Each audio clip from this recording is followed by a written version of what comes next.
I'm Elizabeth, and today I'm going to show you how to make homemade tater tots. So these are the few ingredients you need. You'll need some potatoes. I've already peeled these. And then you'll need some flour, and then spices of your choice. These are the ones I personally like: some Lawry's, black pepper, garlic, a little bit of chili powder, and then some onion powder. And then some oil for frying.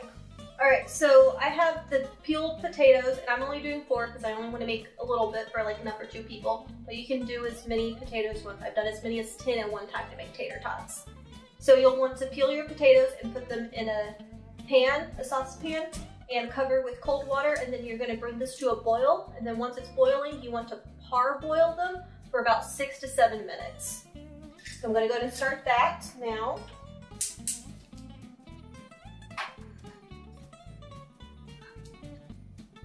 And then while that is coming to a boil, this is when I choose to make up the seasoning that's going to go on the potatoes. So for about every pound of potatoes, you'll want 1 tablespoon of flour. So I'm going to do 2 tablespoons of flour.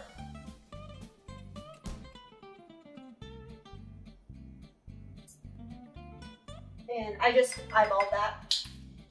And then here is where you can make these your own. As I said, these are the seasonings I liked. When I first made them, the recipe I had called for dill or oregano. My family ended up not liking those. So I use about a full teaspoon of garlic and onion powder, just a small little sprinkle of chili powder, and then like half a teaspoon of Lawry's, and then about half of black pepper too. And I'm going to mix that all into the flour.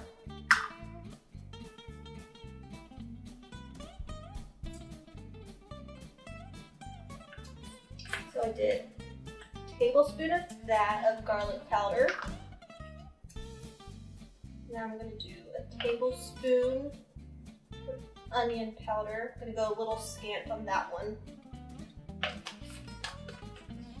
And then this is, I'm just going to do a couple little sprinkles in. That one. And now the black pepper. And again, this is all to taste. This is just what me and my family have found that we prefer. And then the Lawry's. That one I do a heaping half. And I'll mix it together if it looks like it's evenly dispersed, and so I have a little tiny whisk that I'm just going to whisk together with the flour. And for me, I like to be able to see some of the pepper and the Lawry's mixed through the flour. I feel like that makes it a good mix. So I'm pretty pleased with that mix, and so that's all we're going to do now until our potatoes have boiled and then cooked 6 to 7 minutes. So the water had boiled and the potatoes cooked for 6 minutes. So now I'm going to pull them out and let them cool some on this plate.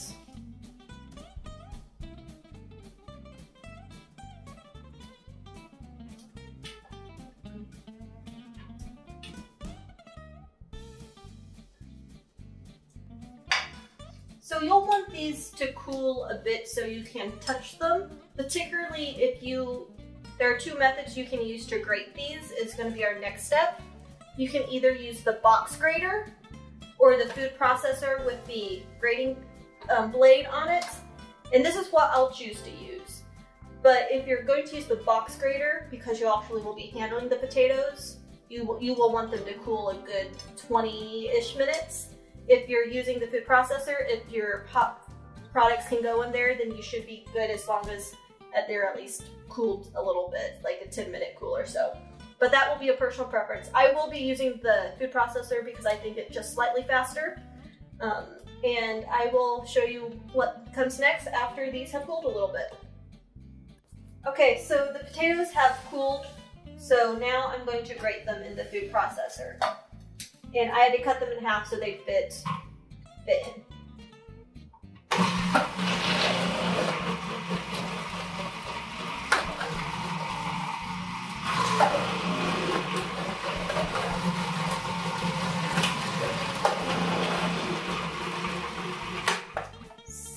So I do this in batches. After we do a couple where the container is filled, you'll want to take it off, and I put mine on a paper towel, and you're going to try to wring out some of the water and starch of the grated potatoes.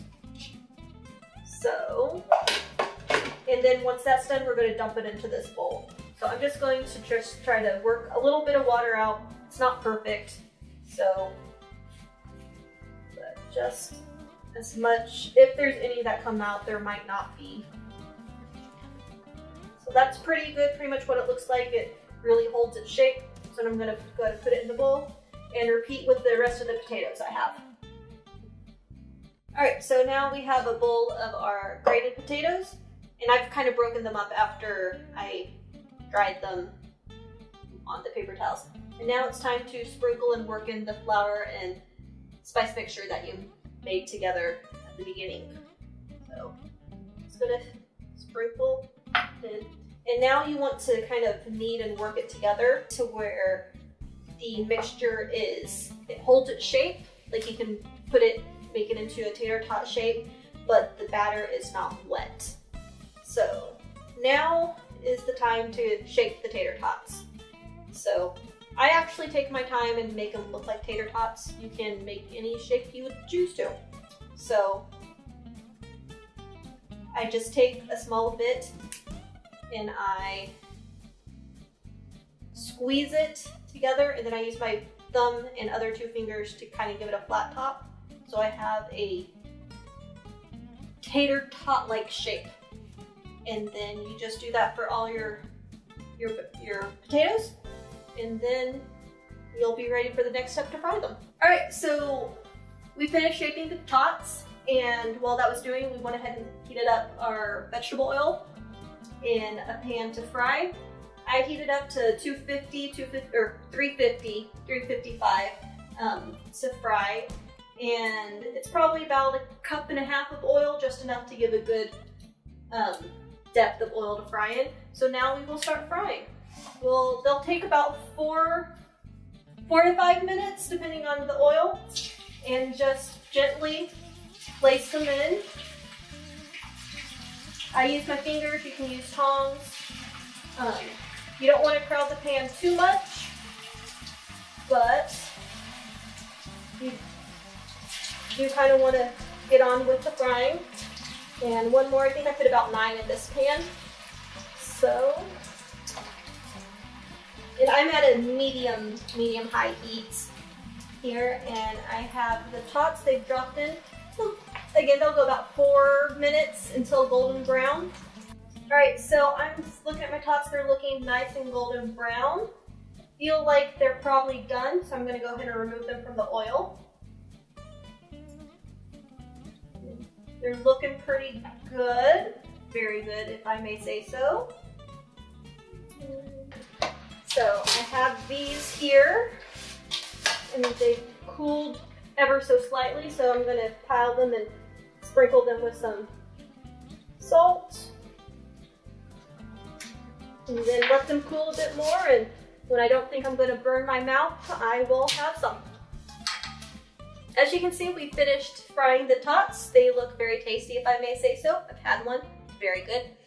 And they freeze well, so you can put them on a cookie sheet with either some parchment paper or foil and flash freeze them for about an hour or so, and then transfer them to a baggie, and then keep them in the freezer, and then just pull them out as servings like regular frozen tater tots. About, 350 or 425 oven for 20-30 minutes, and you'll still have very tasty tots. Of course, they're even better just cooked. So, thanks for joining us today.